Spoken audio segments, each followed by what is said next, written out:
Pemerintah telah resmi memberlakukan program diskon tiket transportasi untuk masa libur Natal 2025 dan Tahun Baru 2026 atau Nataru mulai 21 November lalu.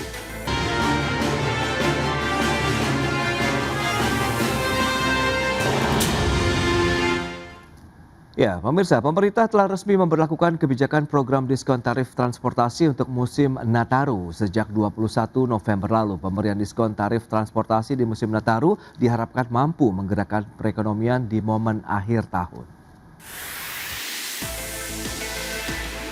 Pemerintah telah resmi memberlakukan program diskon tiket transportasi untuk masa libur Natal 2025 dan Tahun Baru 2026 atau Nataru mulai 21 November lalu. Pemberian diskon tarif transportasi ini bertujuan mendorong mobilitas masyarakat selama liburan di periode akhir tahun. Menko Bidang Perekonomian Airlangga Hartarto dalam keterangannya menyebut, kebijakan pemberian diskon tarif transportasi merupakan arahan langsung dari Presiden Prabowo Subianto untuk menyediakan layanan transportasi yang lebih terjangkau. Sementara mobilitas masyarakat merupakan komponen yang sangat penting dan berperan besar dalam mendorong pertumbuhan ekonomi sehingga patut dioptimalkan di musim libur Nataru. Airlangga menjelaskan, program ini telah dipersiapkan sejak menjelang kuartal 4 2025, di mana seluruh persiapan teknis dibahas dalam satuan tugas percepatan program strategis pemerintah dan disepakati pada rapat koordinasi teknis yang digelar pada Kamis pekan lalu. Sebagai dasar pelaksanaan, pemerintah menerbitkan surat keputusan bersama 4 menteri dan kepala badan, yakni Menteri Perhubungan, Menteri Keuangan, BP BUMN, serta BPI dan Antara. SKB tersebut menetapkan penugasan bagi BUMN transportasi untuk memberikan diskon tarif selama periode libur Nataru. Berbagai sumber IDX Channel. Ya, pemirsa, untuk membahas tema kita kali ini, efektivitas diskon tarif Nataru juga kinerja industri penerbangan, kita sudah tersambung melalui Zoom bersama dengan Bapak Rizal Taufikur Rahman, Kepala Pusat Makroekonomi dan Keuangan Indef. Kemudian juga ada Bapak Bayu Sutanto, Sekjen Indonesia National Air Carriers Association. Langsung saja kita sapa ini. Halo Pak Bayu, apa kabar? Kabar baik, apa kabar Mas Pras? Kabar baik juga, terima kasih atas waktu yang disempatkan. Halo Pak Rizal, apa kabar? Baik, alhamdulillah Mas Pras, makasih. Baik, terima kasih juga atas waktu yang disempatkan. Sebelum membahas lebih jauh, mungkin kita review terlebih dahulu terkait dengan industri penerbangan, update-nya begitu di penghujung akhir 2025 ini seperti apa? Apalagi dengan beragam momentum seperti Ramadan yang sudah lewat, kemudian jaraknya cukup panjang, kemudian ketemu lagi Nataru ini, bagaimana Pak Bayu? Ya, baik. Jadi untuk tahun 2025 yang mau habis ya, Oke. memang ada peningkatan tapi tidak signifikan sih. Kemudian pemerintah kan memberikan program ya diskon kembali ya, diskon dalam hal ini adalah PPN yang ditanggung pemerintah sebesar 6% kan. Jadi dan diikuti harga aftur di beberapa bandara dan juga biaya bandara seperti pendaratan dan landing atau landing dan maupun parkir yang di diskon seperti sebelumnya juga. Tapi dari pembukuan beberapa airline yang diinfokan ke kami, ya pergerakannya nggak banyak. Jadi kenaikan orang membeli tiket atau salesnya naik, khususnya untuk yang periode Nataru itu sekitar 8% saja. Jadi hampir sama dengan tahun yang sebelumnya juga. Kami tadi juga cek ke kawan-kawan APJAPI atau Asosiasi Pengguna Jasa Penerbangan Indonesia, itu juga sama, mereka akan melakukan survei ke efektivitasnya seperti tahun yang lalu. Jadi dari surveinya APJAPI ini kan kesimpulannya kan ya tidak signifikan lah atau kurang efektif, dan penambahan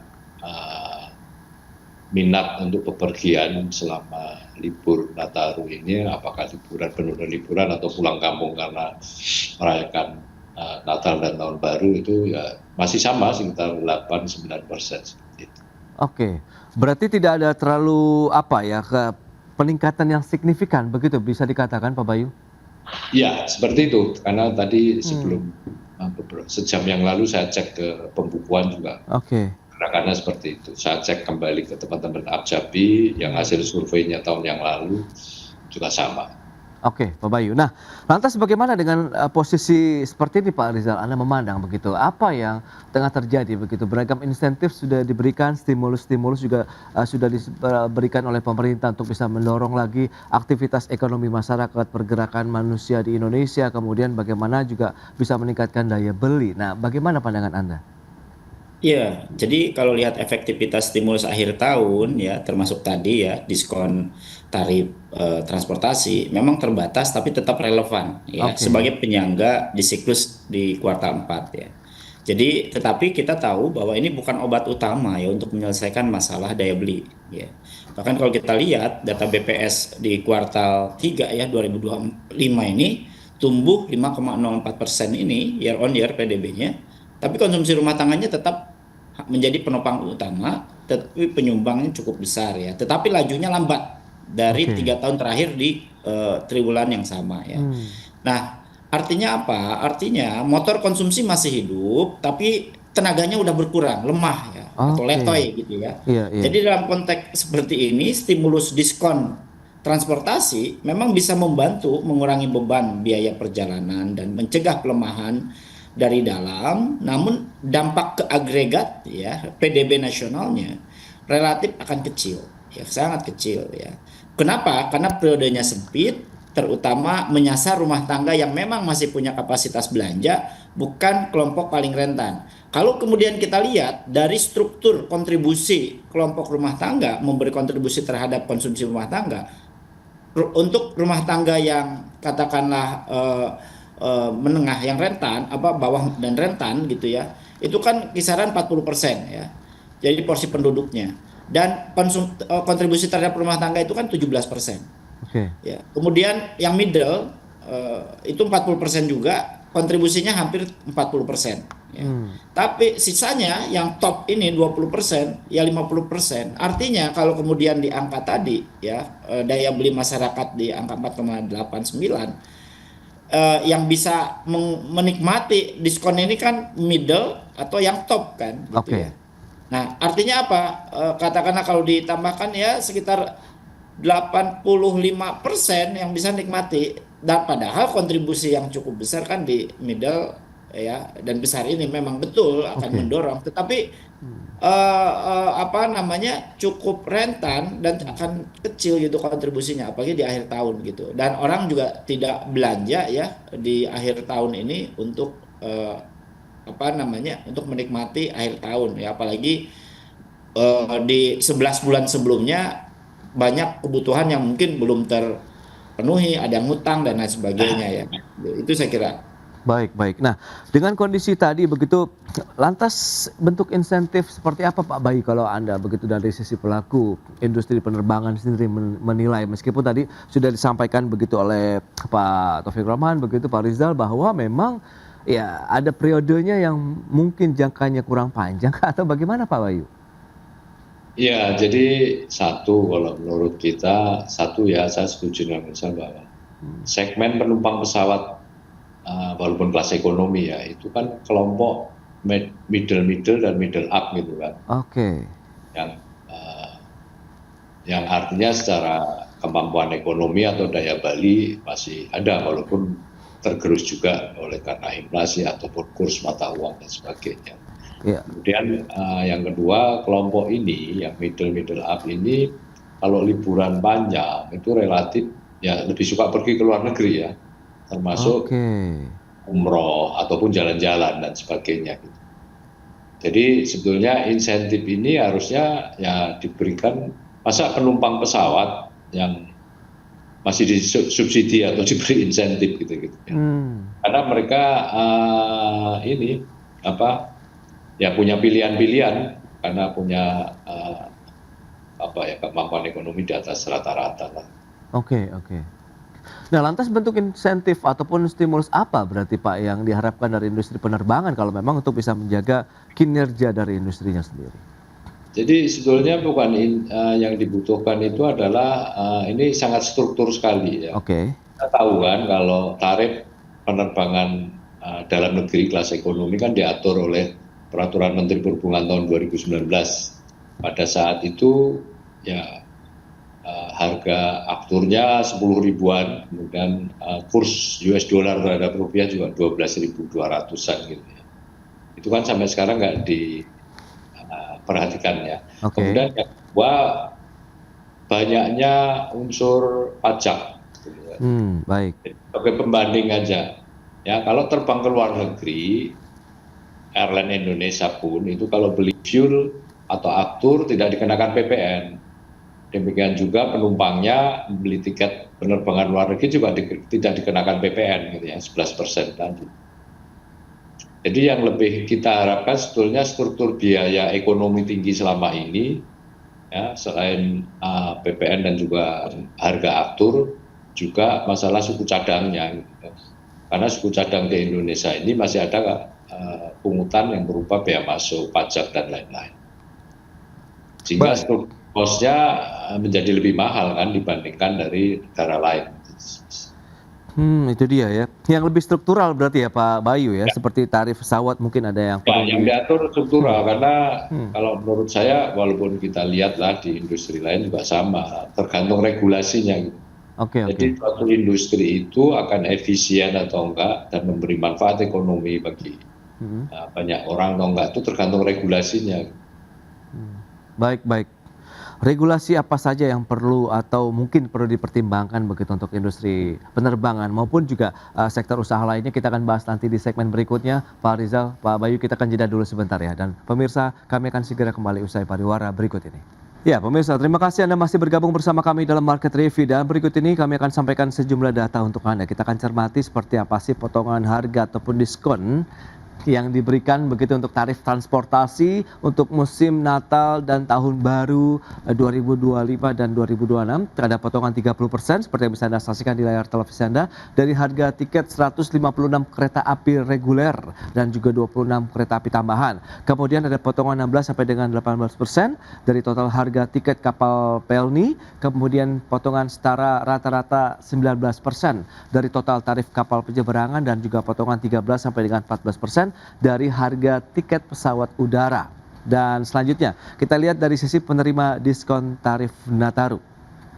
Ini dia, ada 1,5 juta penumpang kereta api, kemudian 405.881 penumpang kapal laut, ada 2,34 juta penumpang angkutan penyeberangan, dan 3,59 juta penumpang pesawat udara. Wow, ini dia, cukup banyak juga ya. Dan selanjutnya kita akan cermati dari sisi jumlah perjalanan wisatawan Nusantara. Ini warga Indonesia yang memang melakukan perjalanan dari satu tempat ke tempat lainnya. Perbandingan dari tahun 2019 sampai dengan 2025 periode Januari Oktober memang tertinggi di tahun 2024 ya. Tahun lalu sudah tembus 1 juta. 1.021.000 kita lihat ini cukup tinggi. Sementara kalau kita bandingkan dengan Oktober 2025 yang 997 juta dari sisi perjalanan ya, ini dia. Memang cukup banyak juga begitu ya untuk perjalanan wisatawan Nusantara. Dan itu dia beberapa data yang sudah kita sampaikan. Kita lanjutkan kembali perbincangan bersama dengan Bapak Rizal Taufik Rohman, kemudian juga ada Bapak Bayu Sutanto. Ya, dengan beberapa data tadi yang sudah disampaikan ini Pak Rizal, apa yang bisa kita cermati begitu dengan beragam diskon transportasi yang diberikan untuk musim Nataru ini, diharapkan momentumnya ya lagi-lagi Pak bisa meningkatkan lagi daya beli masyarakat, meskipun tadi sempat disinggung oleh Pak Bayu dan juga Pak Rizal juga ya. Ini masihkah bisa dikatakan sudah tepat begitu sasaran terkait dengan insentif yang diberikan atau bagaimana Pak Rizal? Ya, kalau kita lihat trennya tadi ya, Wisnus itu trennya pasca pandemi kan naik terus ya, mobilitasnya lah begitu ya. Meskipun apakah untuk wisata atau memang untuk mais atau apa kan gitu ya. Nah, tapi yang pasti dari tren itu ya kita berharap akan meningkat gitu ya. Per Oktober juga sudah hampir menyentuh 1 juta. Tapi yang paling kita harus lihat potensi mendorong konsumsi rumah tangga dan juga aktivitas ekonomi daerah gitu ya, dengan diskon tadi ya, baik di Pelni, ASDP, kemudian tol gitu ya. tentu memang secara langsung akan berdampak gitu ya, akan berdampak. Nah, tapi kalau kemudian multiplier ke daerah, ini memang sangat tergantung dari destinasi wisata yang ada di daerah itu sendiri. Memang efeknya akan menambah omset gitu ya bagi hotel, restoran, warung ya, dan juga jasa-jasa lokal. Kemudian juga tentu akan peningkatan perputaran uang di daerah yang selama ini bergantung pada lonjakan sektoral ya, kebanyakan banyak di urban gitu. Tapi perlu yang diperhatikan juga adalah ini akan punya resiko hanya di front load belanja yang memang sudah direncanakan, bukan menambah konsumsi bersih gitu loh. Nah, ini yang saya kira catatannya. Jadi efeknya itu terkonsentrasi di kota tertentu, hub destinasi wisata tertentu, sehingga tidak merata antar daerah. Oke. Apalagi setiap daerah punya kontribusi terhadap PDB, PDRB ya, yang beragam gitu. Iya, Dan iya. kelompok yang paling menikmati adalah mereka yang sudah punya budget liburan, kelompok rentan gitu yang tadi disampaikan ya. Yang mayoritas adalah middle income yang upper dan Oke. juga tentu yang income yang tinggi lah gitu, high income gitu ya. Dan itu akan menikmati dan memiliki akses terhadap diskon-diskon itu. Jadi kalau kemudian apakah akan mendorong consumption, ya tadi lagi-lagi bahwa consumption itu didorong oleh 3 rumah tangga gitu ya, yang notabene justru mayoritas jumlahnya ada di menengah gitu ya, dan juga di bawah yang rentan itu. Oke. Saya kira itu Mas. Baik, baik Pak Reza. Nah, Pak Bayu, lantas kalau kita bicara mengenai momentum Nataru, biasanya Pak kalau memang dari tahun ke tahun itu ada peningkatan, presentasinya berapa persen dibandingkan dengan momen biasanya begitu. Kemudian destinasi yang paling banyak itu ke wilayah mana? Apakah daerah wisata kah atau memang mereka yang ingin memanfaatkan untuk ya istilahnya mudik lagi begitu Pak di akhir tahun?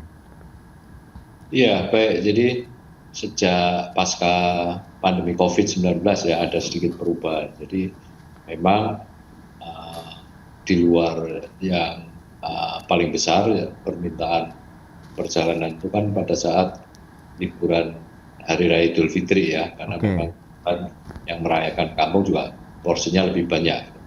Kemudian kalau Natal Tahun Baru, selain yang merayakan Natal dan Tahun Baru dengan keluarganya, juga orang yang liburan gitu ya. Jadi memang tujuannya lebih banyak ke destinasi wisata seperti disebut Pak Rizal tadi ya, hanya destinasi wisata tertentu yang menarik gitu loh. Oke. Contohnya ya kita bisa lihat dari frekuensi extra flight. Memang misalnya contoh beberapa Natal Tahun Baru itu yang rame ya ke Medan ataupun Manado ataupun sebagian Jayapura ada, tapi kan populasinya nggak banyak di sana. Baik. Ataupun kota-kota besar di Pulau Jawa, tapi di Jawa ini kan ada kompetisi dengan moda transportasi darat lain kan, kereta api dan mobil. Dan biasanya keluarga saat ini, makanya kenapa mobil keluarga atau MPVD misalnya laris ya, karena mereka juga pengen experience yang lain. Kalau naik pesawat kan ya untuk kelas menengah kan sudah hal yang biasa. Nah, mereka dengan infrastruktur transportasi darat di Pulau Jawa yang bagus ya, berusaha mencari experience atau pengalaman lain untuk perjalanan ini ya, baik wisata maupun mudik. Dan ini kan banyak pemerintah pun sendiri kerepotan juga gitu, sehingga hari ini pun saya diundang rapat mengenai Nataru gitu, sehingga ada pelarangan untuk truk-truk atau angkutan barang ya selain penumpang selama periode Natal itu diatur atau dibatasi seperti itu. Ini yang terjadi gitu ya. Memang terjadi peningkatan yang cukup besar, tapi hanya dinikmati ya beberapa. Seperti contohnya kan ya Bali jelas sebagai yang utama, itu nggak pernah habis ya. Kita penerbangan tempat saya pun ya Nusa dan penerbangan teman-teman maskapai yang lain juga akan membuat extra flight biasanya. Ya, karena ya ada habisnya orang yang tiap minggu, tiap bulan ke Bali juga nggak apa. Tapi kan yang destinasi wisata yang tidak diminati seperti ke Danau Toba atau Tanjung Pandan, ini kan nggak ada. Contohnya Mas Pras sendiri, kalau liburan ada nggak pengen dengan keluarga liburan bayar sendiri ya ke Danau Toba atau ke Tanjung Pandan? Oke, iya. Oh, itu kalau ya kan umumnya pilihannya cuma itu ya ke Bali deh gitu kan. Iya, iya. Kalau agak murah dikit ya udah ke Jogja deh, sekitarnya Bangkalan gitu ya, Oke. Borobudur, Magelang, penuh semua kan jadinya. Hmm. Ya itu terkait dengan peningkatan wisatawan ya, karena memang karena libur gitu, sehingga mereka Iya. punya pilihan kalau duitnya juga mepet dan pengen sambil kuliner pengalaman lain ya naik mobil lah. Nah, Oke. Surabaya cuma 7 jam sekarang itu dari Jakarta. Baik, baik. Nah, kalau bicara mengenai potongan 13 sampai dengan 14% harga tiket pesawat udara, kemudian ada kuota penerima diskon tarif Nataru untuk pesawat udara 3,59 juta penumpang ini bagaimana Pak Bayu? Apakah akan terserapkah atau bagaimana Anda melihatnya? Yang mohon maaf mungkin pertanyaannya Mas terserap apanya? Iya, dalam artian dengan jumlah kuota penerima diskon 3,59 juta penumpang pesawat udara, kemudian potongan harga yang sampai dengan 13 sampai dengan 14% ini bisa menarik minat masyarakat untuk bisa bepergian. Kembali atau- tadi, karena ternyata dari 2 tahun terakhir ya cuma minat kenaikannya 8%. Hanya 8%, oke. 8%. Jadi gini, kalau orang mau bepergian, liburan Mas, apalagi satu keluarga kan nggak Iya. mungkin. Nunggu dulu deh pengumuman pemerintah, diskon baru satu tiket. Iya, Kan naik iya. semua. Mereka kan sudah merencanakan, paling lambat itu 1 bulan sebelumnya, 2 bulan sebelumnya. Ya kan, karena harus pesen tiket. Iya. Atau naik pesawat udara dia harus nyari rental mobil di tempat Iya. tujuan. Itu yang jadi berbeda kalau ya tadi mungkin Pak Rizal juga nyampaikan tadi kan nggak semudah itu kalau dikasih diskon apa ya langsung beli. Gitu. Oke. Itu produk retail consumer ya Mas gitu. Kalau Iya. nggak satu botol aqua turun 30% banyak yang beli nggak. Gitu. Tapi kalau transportasi kan tidak seperti itu. Oke, baik Pak Bayu. Karena mereka tidak hanya membayar biaya transportasinya, tapi kan juga harus membayar biaya akomodasi, kemudian belanjanya, makannya dan sebagainya. Sehingga mesti di planning lebih lama lah. Iya, Seperti orang oke. ya jalan-jalan keluar negeri nggak mungkin deh. Ya kan, wah murah nih besok deh berangkat gitu kan nggak mungkin. Iya, oke, ini menarik. Nah, Pak Rizal, lantas strategi apa yang perlu diterapkan begitu sehingga beragam upaya stimulus yang diberikan khususnya untuk menyambut momen-momen tertentu seperti Nataru ini akhirnya efektif, kemudian ya tadi bisa langsung juga digunakan, dimanfaatkan oleh masyarakat luas begitu, Pak Rizal. Iya, yang pasti pertama gini ya, ini kan short term ya, untuk jangka sangat pendek gitu. Oke. Kan diskonnya juga di kuartal 4 ya. Kalau diskon 1 tahun penuh mungkin lain cerita gitu Mas Pras ya. Iya, iya. Tapi kalau kemudian kan gini ya, wisata itu bagi masyarakat Indonesia itu kan masih barangnya bukan lagi barang normal Mas, Oke. tapi dia luxury good lah gitu ya Iya. konsumsinya. Jadi akan sangat banyak pertimbangan gitu ya, sekalipun dia middle income yang up gitu ya. Oke. Nah tentu bagaimana pemerintah supaya efektif gitu ya ketika diskon itu. Saya kira memang karena siklus bisnis di Indonesia ini sangat tergantung ya untuk mendrive consumption maupun pertumbuhan ekonomi itu di seasonal tertentu, misalnya ya Nataru, kemudian Idul Fitri, Ramadan, libur sekolah gitu. Maka seharusnya pemerintah mendesain jauh-jauh hari gitu ya kebijakan-kebijakan ini, dan itu ada kebijakan-kebijakan lain yang menopang kebijakan diskon ini gitu Mas. Oke. Misalnya gini ya, destinasi misalnya di daerah siap nggak gitu gitu ya destinasi Iya. wisatanya. Kalau misalnya daerah sekarang ada diskon misalnya di Labuan Bajo gitu ya, ke Labuan Bajo misalnya. Kan Labuan Bajo termasuk yang luxury ya, apalagi expensive tourism menurut saya ya. Jadi orang-orang high income bisa ke Oke. sana karena ongkosnya aja luar biasa, masuknya juga mahal dan ini. Tapi nah itu harus disertai oleh destinasi wisata itu sendiri Mas Iya, Pras. itu dia. Itu penting. Kalau kemudian daerah tidak menyiapkan, tidak merespon juga gitu ya sebagai supply dari market LD barang ini ya, dari tempat destinasi ini, maka ini juga saya kira tidak cukup efektif. Yang kedua, apa yang diperoleh gitu ya oleh mereka wisatawan yang akan datang ke sana. Jadi ini juga penting gitu ya, kan wisata itu adalah leisure ya. Leisure itu tentu berbeda dengan barang atau jasa yang lain Iya. ya. Eh, Kalau misalnya orang belum ke Jogja, dia akan penasaran dan datang itu benar-benar luar biasa gitu. Kalau kemudian sering, ya pasti dia akan ya datang, tapi akan mempertimbangkan namanya leisure kan ingin menikmati gitu ya, me time, family time dan lain-lain. Kan pasti crowded di sana. Ya, crowded sekali Jogja itu pasti itu ya. Oke. Nah, pasti orang juga akan memikirkan destinasi-destinasi yang lain. Tetapi kalau destinasi lain tidak menarik, ya lebih baik dia di rumah, lebih baik Ah. kemudian Iya, iya, iya. alokasi ke timing yang lain gitu ya. Ya kayak Mas Pras atau kita lah gitu ya. Kalau crowded nih, paling di sana kalau kita ingin leisure, ingin ini gitu. Tiba-tiba Iya. cari kalau yang lain aja deh gitu. Atau Oke. oh iya ya, ke depan unpredictable nih gitu ya. Hmm. Lebih baik disimpan aja deh gitu. Dan Oke. dan ini juga menjadi pertimbangan-pertimbangan. Maka kebijakan ini akan efektif manakala ditopang oleh kebijakan-kebijakan lain yang memberikan ekspektasi positif gitu ya. Dan juga apa yang diperoleh oleh mereka yang menikmati diskon ini. Ya, Oke, itu dia. itu sih Mas Pras. Berarti dari hulu ke hilirnya harus siap ya, dari sisi kebijakannya sudah ada, kemudian bagaimana transportasinya juga oke, kemudian destinasi-destinasi tujuan baik yang wisata maupun daerah-daerah mereka untuk mudik pun mungkin pemerintah daerahnya juga sudah menyiapkan juga ya beragam-beragam kebijakan ataupun diskon-diskon misalnya kuliner yang murah misalnya begitu murah meriah di daerah Iya begitu. betul, Iya, betul iya, Mas iya. Pras. Karena itu penting. Misal contoh Iya. gini ya, Sumatera dan Toba itu orang banyak ke sana. Tapi di situasi Oke. sekarang, misalnya ya, dengan ada musibah, orang juga memikirkan ke sana Iya.